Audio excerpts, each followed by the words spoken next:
घर के बुजुर्गों की, घर के पूर्वजों की छाया होती है, ध्यान देना, वही व्रत श्रेष्ठता से कर पाती है। व्रत की श्रेष्ठता उसमें अपने आप आ जाती है। अगर उसके साथ में अगर पितरों की कृपा है, तो पूर्वजों का अगर आशीर्वाद है, तो व्रत वो अच्छे से कर सकेंगे।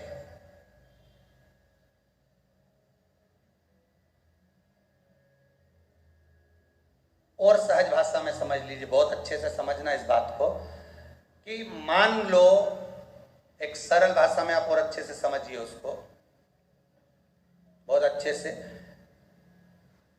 कि जिस व्रत के दिन आपका उपवास है, सोमवार का, मंगलवार का, बुधवार का, गुरुवार का, तीज का, चतुर्थी का, पंचमी का, छठ का, किसी का भी अगर आपका व्रत है, और उस व्रत वाले दिन यदि आपको क्रोध आ रहा है, व्रत वाले दिन अगर आपकी प्रवृत्ति चिड़चिड़ी हो रही है, क्रोध आ रहा है, अपशब्द निकल रहे हैं, और रोना आ रहा है, क्रोध आ रहा है, बहुत सारे परेशानी उसी दिन तुम्हारे सामने आ रही है, समझ लेना कि तुम्हारे घर के पितृ भूखे जरूर है, अन्न भाग मांग रहे हैं।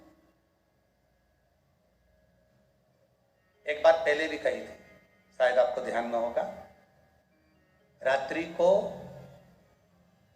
सोने के बाद, विश्राम के बाद, एक बार कहा था, आप लोगों को याद होगा, कि सोने के बाद में 2 घंटे के अंदर अगर आपकी नींद खुलती है, और खुलने के बाद यदि आपको भूख लग रही है, प्यास लग रही है, तो समझ लेना कि आपके पितर, आपके पूर्वज भूखे हैं, अन्न का भाग मांग रहे हैं, पानी पीने को मांग रहे हैं। उससे नहीं समझ सकते तो व्रत से समझो।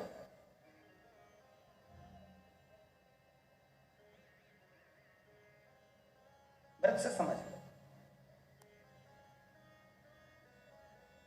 मान लो आपने व्रत किया और आपकी प्रवृत्ति चिड़चिड़ हो रही है, क्रोध आ रहा है, अपशब्द निकल रहे हैं, ताने निकल रहे हैं, या कोई कुछ कहकर चले गया, और आपकी आंखों में अश्रु भर रहे हैं, आपकी आंखों में आंसू आ रहे हैं, तो वो श्रेष्ठ व्रत नहीं हो सकता, उसमें दुख है।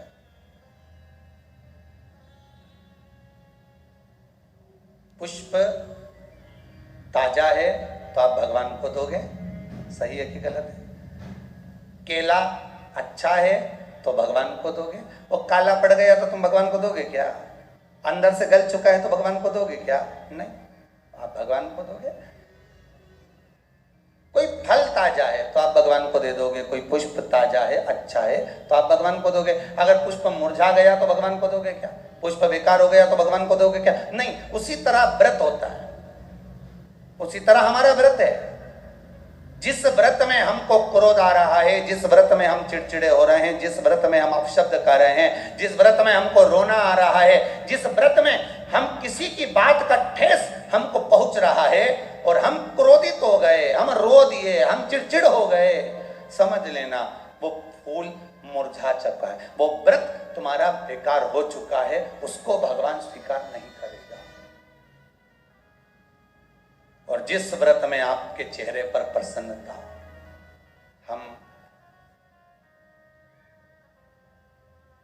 इस व्यासपीठ से कहना चाहेंगे कि जितने भी यजमान यहाँ कथा करवाने आते हैं, जितने भी यजमान यहाँ पहुँचते हैं, या ऑनलाइन वहीं से बैठकर पूजन कर कर कथा करवाते हैं, हम उनको भी कहते हैं कि 7 दिन की आपकी शिव महापुराण की कथा है, 5 दिन की आपकी शिव महापुराण की कथा है, 9 दिन की आपकी शिव महापुराण की कथा है, शंकर की कथा, चाहे भागवत कथा हो, चाहे रामायण कथा हो, रामचरितमानस हो, चाहे गीता हो, जिस पुराण को आप बचवा रहे हो, जिस पुराण को आप करवा रहे हो, जो करवाने वाला होता है उसके चेहरे पर स्माइल होना चाहिए, प्रसन्नता होना चाहिए। क्यों? क्योंकि इस पुराण को आप अकेले नहीं सुन रहे, इस पुराण को आपके पितृलोक में विराजमान पितृ पूर्वज भी श्रवण कर रहे हैं।